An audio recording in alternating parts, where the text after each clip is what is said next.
हम पिछले क्लास में कोऑर्डिनेशन कंपाउंड का 2 वीडियो रिलीज किए थे। फर्स्ट वीडियो में हम बेसिक कंसेप्ट और उसका जो इंट्रोडक्टिव पार्ट था उस पर हमने चर्चा किया था।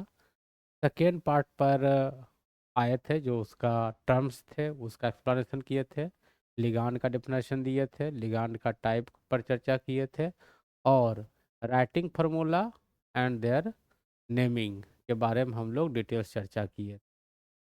इसके बाद अब आइसोमेरिज्म की टॉपिक आएगी। कोऑर्डिनेशन कंपाउंड का मोलिकुलर फार्मूला सेम है लेकिन स्ट्रक्चर डिफरेंट होंगे, उसकी प्रॉपर्टीज कैसे हैम्पर करेंगे या डिफर करेंगे, ये सब चीज़ को आज हम देखेंगे। लेकिन इससे पहले नोमेनक्लेचर के जो रूल्स को हमने पढ़ा है उससे रिलेटेड कुछ कंपाउंड की नोमेनक्लेचर का हम लोग प्रैक्टिस कर लेते हैं। जैसा कि आज हम देखते हैं, जैसे एक कंपाउंड है एनसीईआरटी का इंडेक्स टेक्स्ट में है tetra amine diaqua cobalt chloride. मतलब क्या है? एमीन है, कोबाल्ट, देखिए ध्यान देना है। जैसे कंपाउंड का नाम लिखा हुआ है tetra, tetra amine, tetra amine diaqua, diaqua cobalt, cobalt third chloride, chloride का मतलब हुआ कि देखिए टेट्रा, पहले तो ये देखना मेटल क्या है। तो हम पहले ही पिछले क्लास में ये चर्चा किए थे कि कोऑर्डिनेशन स्फीयर के अंदर, मतलब स्क्वायर ब्रैकेट के अंदर में जब हम फॉर्मूला लिखना शुरू करेंगे तो सबसे पहले उस कंपाउंड का जो मेटल्स हैं जिसको हम लोग सेंट्रल मेटल एटम्स बोलते हैं उसकी हम रिटेन करेंगे। तो जैसे इसमें कोबाल्ट मेटल है सेंट्रल मेटल एटम, तो हम कोबाल्ट लिख दिया। उसके बाद है टेट्रा एमीन एक्वा, अब अल्फाबेटिकली लिखना है। देखिए एमीन ए एम पहले आएगा, ए क्यू बाद में आएगा। एमीन है कितना? एमीन की संख्या जो है कितनी है? 4 की संख्या में। तो लिखेंगे NH3 की संख्या कितनी है? 4। और एक्वा मतलब वाटर की संख्या कितना है? H2O की संख्या है कितना? तो 2, डाई की संख्या में है। तो ये हमारा हो गया ब्रैकेट बंद। अब देखिए ऑक्सीडेशन नंबर उसका थर्ड है कोबाल्ट का, तो स्वाभाविक है कि इसने 3 इलेक्ट्रॉन को लूज किया। तो 3 इलेक्ट्रॉन कौन लिया? क्लोराइड लिया, तो क्लोरीन की संख्या हो जाएगी 3। तो ये हमारा क्या हो गया? Tetra amine diaqua cobalt third chloride का फॉर्मूला। इसी तरह से नेक्स्ट प्रैक्टिस में आएंगे, जैसे पोटासियम टेट्रासाइनाइड, ये कंपाउंड है पोटासियम, पोटासियम टेट्रासाइनाइड, टेट्रासाइनाइड, पोटासियम टेट्रासाइनाइड, टेट्रासाइनाइड दो निकेल, साइनाइडो साइ साइनाइडो निकेल। निकेल कितना है? सेकेंड है। अब देखिए पोटासियम टेट्रासाइनाइडो निकेल, तो निकेल है, कोऑर्डिनेशन स्फीयर लेंगे, यहाँ लिखेंगे कि निकेल है। टेट्रासाइनाइड है मतलब 4 की संख्या में CN4 है। CN4 की संख्या कितना है? 4। और हैं यहाँ कितना? पोटासियम टेट्रासाइनाइड निकेल है ना, निकेलेट है, निकेलेट। एक मिनट, क्या चीज है? निकेलेट, निकेलेट, ATE। इसका मतलब है कि यहाँ CN है, तो साइनाइड, एक साइनाइड सिंगल इलेक्ट्रॉन को गेन करता है और निकेल की ऑक्सीडेशन नंबर 2 है। इट मीन्स कि निकेल मात्र 2 इलेक्ट्रॉन लूज किया, लेकिन साइनाइड को चाहिए इलेक्ट्रॉन 4। तो 2 इलेक्ट्रॉन्स कहाँ से आए हैं? तो यहाँ लिखा हुआ है देखिए पोटासियम, तो पोटासियम की संख्या हो जाएगी 2, तो इलेक्ट्रॉन ये लूज कर दिया, है ना। तो ये हो गया कितना? K2NiCN4। तो अब आप देखिए पोटासियम कोऑर्डिनेशन स्फीयर के बाहर है, तो पोटासियम क्या किया होगा, इलेक्ट्रॉन लूज किया होगा। तो पोटासियम जब इसको हम प्रॉपर सॉल्वेंट में डाल देंगे, मान लीजिए कोई सॉल्वेंट जब हम इसमें डाल देंगे, तो ये बन जाएगा ट्वाइस के प्लस आयन, और प्लस बन जाएगा ये पूरा सी, ये निकेल, क्या बन जाएंगे, निकेल, और ये सी की संख्या 4 पर हो जाएगा कितना, 2 - तो हम पिछले क्लास में ये चर्चा किए थे कि यदि कोऑर्डिनेशन स्फीयर के ऊपर निगेटिव चार्ज आ जाए, मतलब एनायनिक फॉर्म बन जाए, तो मेटल के नेम के इंड में ATE लगा देंगे। देखिए निकेल रहना चाहिए था, लेकिन निकेलेट लग जाने का मतलब हुआ कि निकेल जिस कोऑर्डिनेशन स्फीयर के अंदर है उसके ऊपर निगेटिव चार्ज है, और ये पोटासियम क्या किया, केटायन में कन्वर्ट कर गया। तो हमारा नाम ये हो गया क्या चीज, पोटासियम टेट्रा साइनाइडो निकेल। साइनाइडो क्यों लगा, यहाँ देखिए नाम के अंत में हम ओ लगा दिए हैं। उस पर भी हम चर्चा किए थे कि अगर किसी लिगांड के ऊपर निगेटिव चार्ज हो या निगेटिवली चार्ज लिगांड है, तब क्या करना है कि उसके नाम के अंत में ओ लगा देंगे। तो Cn माइनस चार्ज होता है, इसलिए उसके नाम के अंत में हम ओ लगा दिया, तो साइनाइड साइनाइडो में कन्वर्ट कर गया। और पूरे जो स्क्वायर ब्रैकेट के अंदर के इंटाइटीज हैं उसके ऊपर निगेटिव चार्जेज हैं, जैसे ही एनायन होगा तो हमको उसके अंदर जो सेंट्रल मेटल एटम है उसके नेम के इंड में AT लगा देना है, जैसा कि हमारा लगा हुआ है। तो ये हमने दो प्रैक्टिस को देखा है। सिमिलरली और सारा प्रैक्टिस को हम देखेंगे, तो देखेंगे क्या कि जो रूल हमने पढ़ा है सेम उसी रूल का क्या होगा, यूज होंगे, और एक भी ऐसा कंपाउंड नहीं होगा जिसमें वो रूल का अप्लाई करेंगे और कहीं कोई मिस्टेक होगी। इसलिए जब भी आप कोटेशन कंपाउंड के नोमेनक्लेचर को करते हो तो ये जरूर ध्यान देना होगा कि हम उस कंपाउंड का क्या करें, जो रूल्स हैं उसका पूरा पूरा पालन करें। ठीक है, इसी तरह से देखो एक और, अब इसका राइटिंग, जैसे फॉर्मूला लिखा हुआ है, जैसे मानोगे क्या कि ये एक है कोबाल्ट, और ये है क्या चीज, अमोनिया। अमोनिया की संख्या कितना है, NH3 की संख्या है 6, और ये कंपाउंड लिखा हुआ है ये Cl3। अब इसका नाम लिखना है, तो बड़ा सिंपल है कि यहाँ मात्र दो आयन, एक है कैटायनिक पार्ट, एक है एनायनिक पार्ट। एक कैटायनिक पार्ट जो है वो क्या चीज है, कोऑर्डिनेशन स्फीयर के अंदर है, मतलब कॉम्प्लेक्स आयन है, और ये सिंपल आयन है। तो यहाँ हमारा नियम है कि जब भी कॉम्प्लेक्स आयन को नोमेनक्लेचर करते हैं तो हम लिगैंड का नाम पहले लिखते हैं। तो लिगैंड है कितना, लिगैंड की संख्या है 6, तो लिख दिया क्या चीज, हेक्सा, है ना। और क्या चीज हेक्सा है, एमीन। एमीन की संख्या कितना है, एमीन की संख्या है 6, तो हेक्सा एमीन। उसके बाद लिखे कितना, कोबाल्ट, है ना, कोबाल्ट। अब देखिए कोबाल्टेट नहीं यहाँ होगा, क्यों नहीं होगा कोबाल्टेट, क्योंकि यहाँ क्लोरीन बाहर है, तो क्लोरीन के ऊपर माइनस चार्ज हो जाएगा, इसके ऊपर प्लस चार्ज हो जाएगा। तो प्लस चार्ज अगर हो जाता है, ये न्यूट्रल रहता है, तो उसके नाम के मेटल के नेम में किसी तरह की चेंजिंग नहीं करनी है। लेकिन यदि उसके ऊपर माइनस चार्ज आ जाए, किसके ऊपर, कोऑर्डिनेशन स्फीयर के ऊपर, तब मेटल के नेम के एंड में AT जोड़ेंगे। तो यहाँ तो पॉजिटिव चार्जेज हैं, तो जस्ट कोबाल्ट लिख देंगे। और देखो अमोनिया तो किसी इलेक्ट्रॉन को गेन नहीं किया है, लेकिन इसके बाहर जो क्लोरीन है वो इसी का इलेक्ट्रॉन गेन करेगा। तो क्लोरीन की संख्या 3 है, इसलिए कोबाल्ट क्या किया, कितना इलेक्ट्रॉन लूज किया, 3, इसलिए हम लिख दिया कोबाल्ट थर्ड, और तब लिखेंगे क्लोराइड, ये इसका नाम होगा। तो ये क्या हो गया, इसको एक साथ लिखेंगे, हेक्सा एमीन कोबाल्ट थर्ड, क्योंकि ये कोऑर्डिनेशन स्फीयर के अंदर है, ये एक ग्रुप में है। और दूसरा पार्ट में हमारा क्लोराइड है, तो क्लोराइड को अलग लिखेंगे।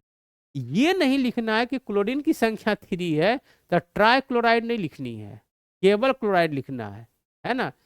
संख्या केवल हम लिगैंड का बताएंगे कि उसकी संख्या कितनी है। ठीक है, इसी तरह से अगर हम देखते हैं, ये हमारा है एक और एग्जाम्पल, K3FeCN का होल 6। ठीक है, यहाँ देखिए क्या चीज है कि इस कंपाउंड को जब देखोगे तो यहाँ हमारा क्या है, पोटासियम। सबसे पहले क्या चीज है, पोटासियम। तो पोटासियम को हम लिख देंगे, ये है हमारा पोटासियम। और देखो ये पोटासियम अलग है, मतलब कोऑर्डिनेशन स्फीयर के बाहर हैं। तो इस पोटासियम को हमने सबसे पहले लिख लिया है। और अब लिखेंगे क्या चीज अलग पार्ट में, क्या लिखेंगे कि हेक्सा, क्या चीज है, हेक्सा साइनाइडो। क्यों लिखेंगे साइनाइडो, क्योंकि निगेटिवली चार्ज है, निगेटिव चार्ज वाला लिगैंड है। और के जब प्लस चार्ज दिया, के इलेक्ट्रॉन जब लूज करेंगे तो ये इलेक्ट्रॉन किसके अंदर गया, स्क्वायर ब्रैकेट के अंदर में जो मौजूद है उसके अंदर गए हैं। इसलिए यहाँ का जो मेटल होगा उसके नाम के अंत में AT लग जाएगा। तो हेक्सा साइनाइडो फेरेट,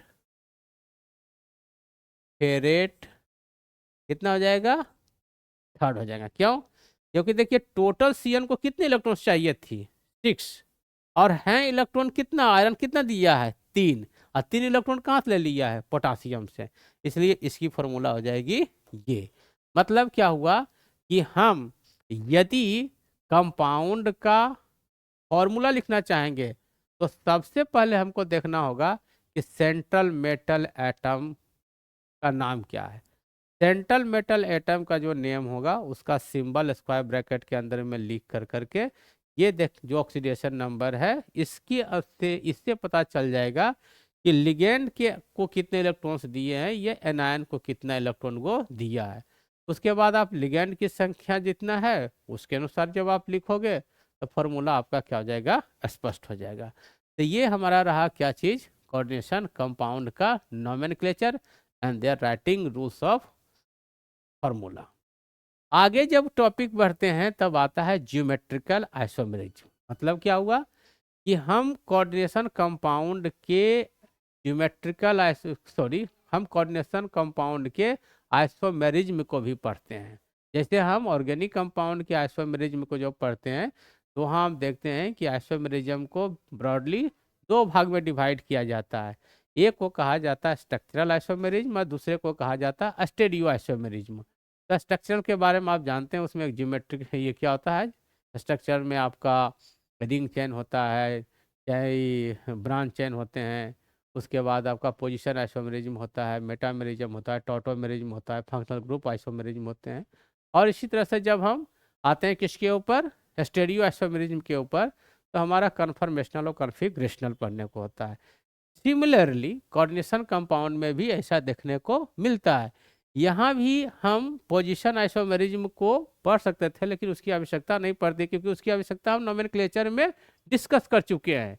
क्या डिस्कस कर चुके हैं, उसकी रूल्स हैं कि हम अल्फाबेटिकल ऑर्डर को यूज करेंगे तो जस्ट पोजीशन उसका पता चल जाएगा कि सेंट्रल मेटल एटम के अराउंड कौन से हैं।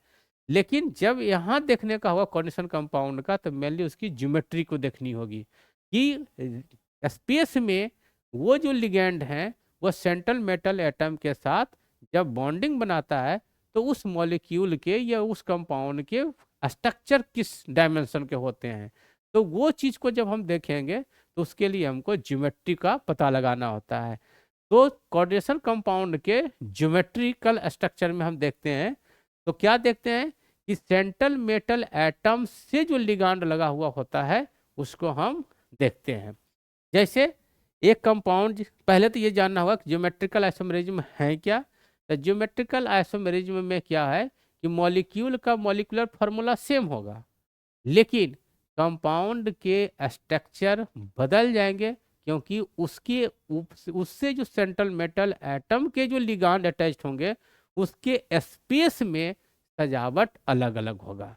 मतलब उसका अरेंजमेंट क्या होगा, अलग अलग होगा। जैसे अगर हम ज्योमेट्रिकल आइसोमेरिज्म की बात करें तो देखोगे क्या, ये तुमको देखने को मिलेगा कि अगर हम ये देखते हैं कंपाउंड है जैसे हमारा प्लेटिनम है, तो प्लेटिनम से यहाँ देखो क्या लगा हुआ है, NH3।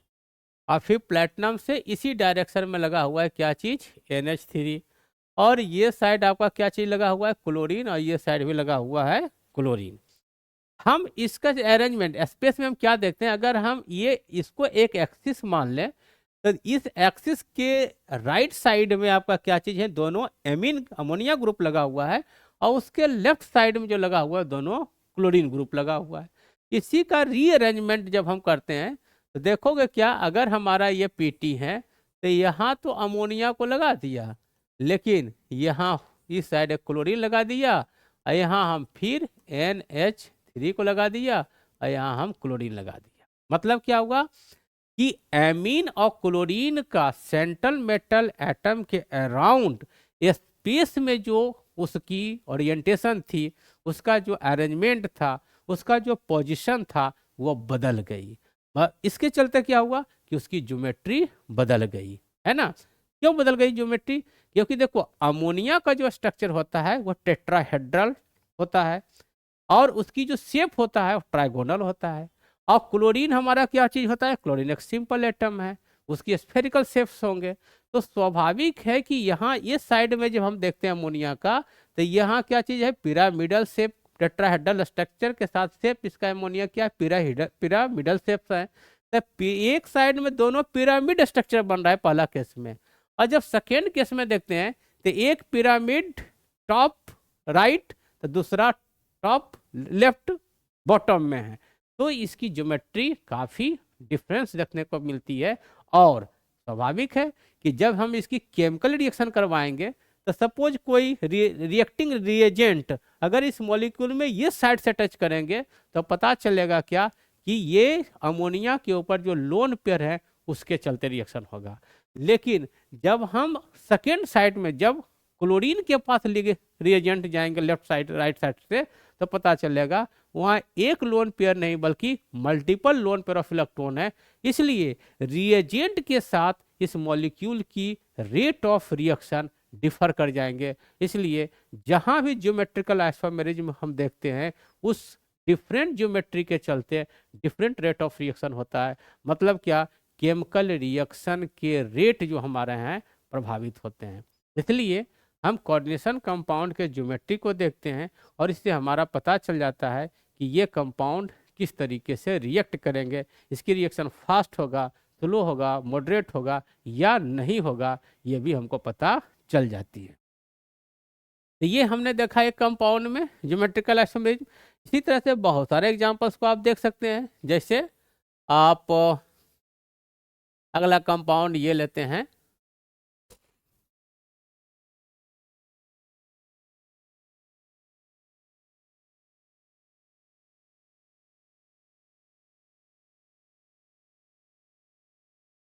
जैसे अगला कंपाउंड हमारा है कोबाल्ट। जैसे कोबाल्ट का ही एक कंपाउंड है ये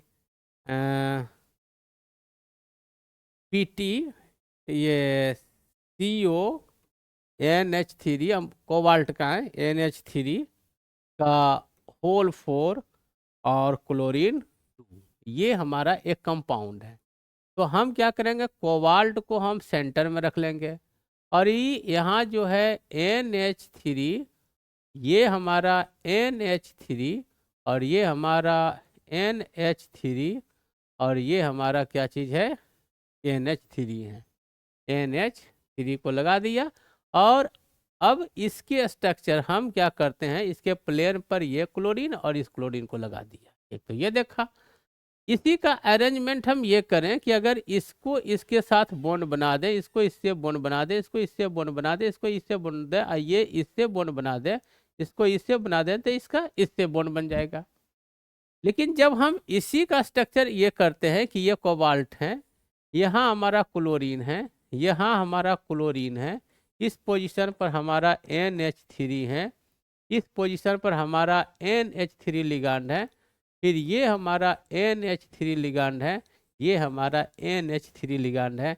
आप देखिए कि मॉलिक्यूल में सेंट्रल मेटल एटम की जो पोजीशन है वो तो सेम है, लेकिन लिगैंड की पोजीशन बदल गई है। तो ऐसे मॉलिक्यूल की मॉलिक्यूलर फार्मूला तो सेम है, जो फार्मूला ये है वही फार्मूला इसका भी है, लेकिन स्पेशियल अरेंजमेंट इसका बदल रहे हैं। इसलिए ऐसे आइसोमेरिज्म को हम ज्योमेट्रिकल आइसोमेरिज्म बोलते हैं। तो ये अभी आप देख रहे थे ज्योमेट्रिकल आइसोमेरिज्म। इसी तरह से ज्योमेट्रिकल आइसोमेरिज्म के बाद हमारा ऑप्टिकल आइसोमेरिज्म आता है। ऑप्टिकल आइसोमेरिज्म के लिए कंडीशन क्या है कि molecule should be in chiral position, achiral position. Achiral का मतलब होगा कि मॉलिक्यूल को किसी भी एंगल से या किसी भी प्लेन से हम टू इक्वल डिवीजन न कर सकें। अगर ऐसा कोई मॉलिक्यूल्स हैं तो उस मॉलिक्यूल का ऑप्टिकल आइसोमेरिज्म देखने को मिलेगा। ऐसे मॉलिक्यूल जैसे अगर हम देखें तो जैसे मेरे हाथ की जो हथेली है, इस हथेली को हम अकायरल ऑब्जेक्ट्स कह सकते हैं, क्योंकि हम किसी भी एंगल से इसका दो इक्वल सिमेट्री नहीं बना सकते हैं या दो इक्वल डिवीजन नहीं कर सकते हैं। जैसे अगर हम इस पोजीशन से करना चाहते हैं तो एक तरफ क्या हो जाएगा थंब, दूसरे साइड क्या हो जाएगा लिटिल फिंगर। अगर हम इस एक्सिस से करना चाहते हैं तो ऊपर हमारा क्या हो जाएगा फिंगर और नीचे हमारा क्या हो जाएगा उसका बेस, है ना। और अगर हम प्लेन से भी करना चाहेंगे तब भी हमारा क्या होगा, एक साइड हमारा नेल्स आ जाएंगे तो एक तरफ हमारा क्या हो जाएगा सेंसरी स्किन आ जाएंगे। मतलब एनी हाउ हम किसी भी एंगल से, चाहे हम एक्सिस से या प्लेन से, हम इसका टू इक्वल डिवीजन करना चाहते हैं तो ऐसे ऑब्जेक्ट का पॉसिबल नहीं है। तो ऐसा कोई ऑब्जेक्ट जिसकी टू इक्वल पोजीशन नहीं हो सकती है उसका हम ऑप्टिकल आइसोमेरिज्म देखते हैं। अब क्या ऑप्टिकल आइसोमेरिज्म में क्या होता है कि इसमें जब हम किसी अकायरल ऑब्जेक्ट के ऊपर जब मोनोक्रोमेटिक लाइट का बम्बार्डमेंट करते हैं तो वो मोनोक्रोमेटिक लाइट क्या होता है कि उसका एक इमेज का फॉर्मेशन करता है और वो इमेज हमारा क्या होता है, समथिंग डिफरेंट होता है ना। समथिंग डिफरेंट मतलब क्या हुआ कि स्वाभाविक है जब ऑब्जेक्ट कायरल है तो उसका जो लेफ्ट है वो जब इमेज लौट करके आएगा तो राइट के साइड में होगा, और अगर राइट में कोई चीज देखने को मिल रहा है उसका ऑब्जेक्ट में तो जब इमेज पर आप देखेंगे तो उसका लेफ्ट साइड में होगा।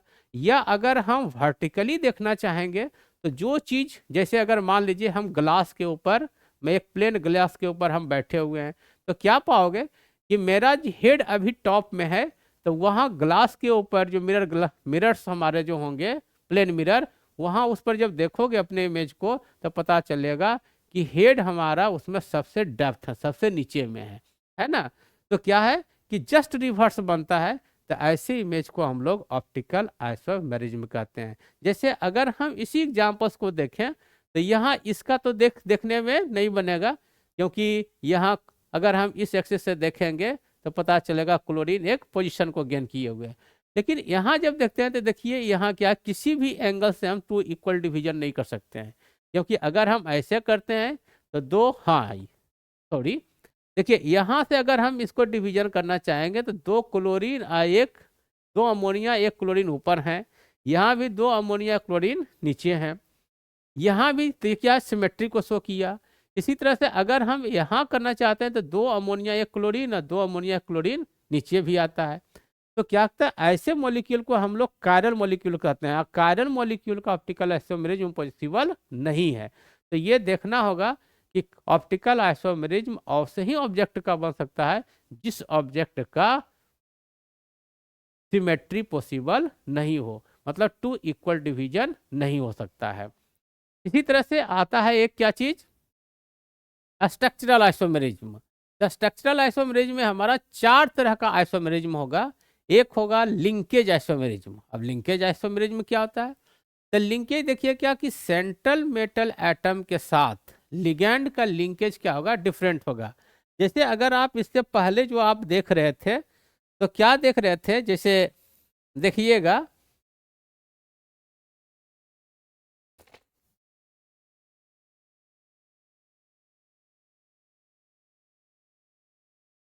जैसे अभी आप देख रहे थे कंपाउंड कि ये कोबाल्ट है, इसमें सीएन की संख्या कितना है, 6 है, और ये इसकी संख्या कितना था, मान लिया K4, और 4 दे दिया, और यहाँ क्लोराइड है। ठीक है, अगर हम इसी को लिख सकते हैं, ये K की संख्या कितना है 3, और ये कोबाल्ट की संख्या जितना था थाई, ये सीएन की संख्या हो गया कितना, सीएन की संख्या हो गई Cn की संख्या हमारा हो गया कितना 6, और क्लोरीन की संख्या हमारा कितना है Cl2। फिर हम इसी तरह के कंपाउंड को K3 हमारा है, यह कोबाल्ट की संख्या जितना है ही, इसकी संख्या Cn की संख्या हो जाएगा 5, और ये क्लोरीन लिख देंगे, और ये क्लोरीन नीचे। अब देखिए ये दोनों आइसोमेर, ये दोनों कंपाउंड में हम क्या फाइंड करते हैं कि देखिए यहाँ क्लोरीन सेंट्रल मेटल एटम के साथ लिंकेज नहीं है, यहाँ क्या है एनायनिक फॉर्म में है। जैसे हम प्रॉपर सॉल्वेंट में इसको ऐड करेंगे कि क्या होगा, क्लोरीन निगेटिव बन कर करके अलग हो जाएंगे और कॉम्प्लेक्स आयन को छोड़ देंगे। लेकिन इस केस में हम क्या देखेंगे कि हमारा क्लोरीन जो है वो सेंट्रल मेटल एटम के साथ लिंकेज है, सेंट्रल एटम के साथ लिंकेज है, मतलब यहाँ क्लोरीन एनायन के रूप में है, लेकिन इसमें एक क्लोरीन क्या चीज है, आपका लिगैंड के रूप में बिहेव कर रहा है। तो ऐसे मॉलिक्यूल को हम लिंकेज आइसोमेरिज्म कहते हैं कि सेंट्रल मेटल एटम के साथ जो मॉलिक्यूल का सेम एटम का या सेम एटम का अटैचमेंट जो है वो लिगैंड के रूप में भी है, और उसी सेम एटम का क्या चीज है एनायन के रूप में भी है, या उससे बाहर भी है। तो ऐसे मॉलिक्यूल के स्ट्रक्चर को हम लोग क्या कहते हैं, लिंकेज आइसोमेरिज्म कहते हैं। इसी तरह से इसी तरह से हमारा एक होता है आयोनाइजेशन आइसोमेरिज्म, फिर सॉल्वेशन आइसोमेरिज्म और कोऑर्डिनेशन आइसोमेरिज्म। मतलब क्या होता है, कभी कभी आप देखिएगा क्या कि H2O की संख्या कोऑर्डिनेशन कंपाउंड जिसको एक्वा कहते हैं, H2O की संख्या सेंट्रल मेटल एटम के साथ कहीं 4 की संख्या में अटैच्ड है और 2 बाहर है। कहीं कहीं देखिएगा कि टोटल का टोटल सेंट्रल मेटल एटम के साथ ही अटैच्ड है और बाहर एक भी बचा हुआ मॉलिक्यूल्स नहीं है। तो उसको हम लोग हाइड्रेशन कहते हैं। मतलब क्या होगा, इसको हम लोग ये भी कह सकते हैं कि जब क्रिस्टलाइजेशन का फॉर्मेशन होता है तो उस समय मॉलिक्यूल की हाइड्रेशन के समय में क्या होता है कि वो सेंट्रल मेटल एटम के साथ बॉन्डिंग बना लेता है, तो उसको हम कहते हैं क्रिस्टलाइज्ड हाइड्रेटेड क्रिस्टलाइन। इसी तरह से अगर हम मॉइस्चर के रूप में रखे हुए हैं तो अगर हम उसको ड्राई करेंगे तो क्या होगा, मॉइस्चर तो वेपर बन करके निकल जाएंगे, लेकिन हाइड्रेटेड क्रिस्टल जो हैं उसकी संख्या बाहर नहीं आएगी, है ना। जैसे अगर हम कहते हैं ब्लू विट्रॉल तो FeSO4 और आपका क्या चीज है 6H2O। तो ये FeSO4 6H2O में अगर हम इसको ड्राई करेंगे तो ये 6H2O बाहर नहीं आएंगे, लेकिन अगर वो मॉइस्चर हो गया, हाइग्रोस्कोपिक नेचर का होता है, अगर उसमें एडिशनल मॉइस्चर ऐड हो गया तो जब हम ड्राई करेंगे तो मॉइस्चर उससे कम आउट हो जाएंगे। इसी तरह से कोऑर्डिनेशन कंपाउंड में भी देखा जाता है कि जो एक्वा मतलब जो H2O लिगैंड के रूप में अटैच्ड होते हैं उसको जब हम हीट करते हैं तो वह तब तक बाहर नहीं आता है जब तक वो कोऑर्डिनेशन कंपाउंड के बाकी लिगेंड्स टूट जाते हैं, या जो हमारा कोऑर्डिनेशन बॉन्ड होता है उसकी एनर्जी के इक्वल जब हम एनर्जी दे देते हैं, जब वो टूट जाती है तब H2O बाहर आता है, अदरवाइज वो लिंकेज के रूप में ही रह जाता है। लेकिन मॉइस्चर क्या कहता है, जैसे ही हमारा वो इवापोरेशन वाला एनर्जी गेन करता है कि वो वहाँ से कम आउट हो जाते हैं। तो ऐसे को हम लोग क्या कहते हैं, हाइग्रेशन एनर्जी या हाइग्रेशन ज्योमेट्री कहते हैं।